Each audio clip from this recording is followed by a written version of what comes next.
Бугарија има обврска да ги почитува правата на малцинствата и да осигура дека никој нема да биде дискриминиран врз основа на нивниот слободно избран идентитет, соопштија за Гласот на Америка од Канцеларијата за човекови права на Обединетите нации на барањето да го искоментираат условот на Бугарија да се впишат бугарите во македонскиот устав, додека против Бугарија постојат 14 пресуди од судот во Страсбург за прекршување на правата на македонското малцинство.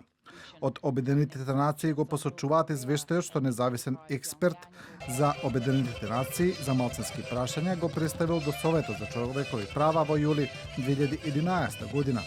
согласно кој владата на Бугарија се повикува да ги заштити слободата на изразување и издружување на припадниците на македонското малцинство. Извештајот ја повикува бугарската влада да ги обезбеди и заштити правата за гарантирани во уставните одредби на земјата за почитување на правото на етничко самоопределување, вклучително и правата на слободата на изразување и слободата на здружување на припадниците на македонското малцинство. Извештајот исто така нагласува дека политиките што се однесуваат на признавањето и правата на малцинските групи мора да се проценат во однос на обврските на државата согласно меѓународниот закон за човекови права.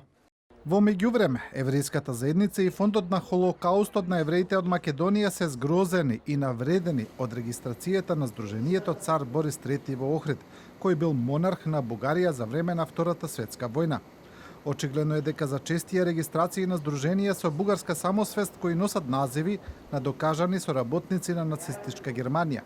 Несватлива е рамнодушноста на надлежните органи во прилики кога одредени поединци на најгроб начин ја искривуваат историјата и газат по достоинството на евреите и на сите граѓани на Северна Македонија, додаваат од еврејската заедница, која почна и истрага дали куќата во Битола, во која е регистрирано Сдруженијето Ванчо Михајлов, претходно била на депортирано еврејско семејство.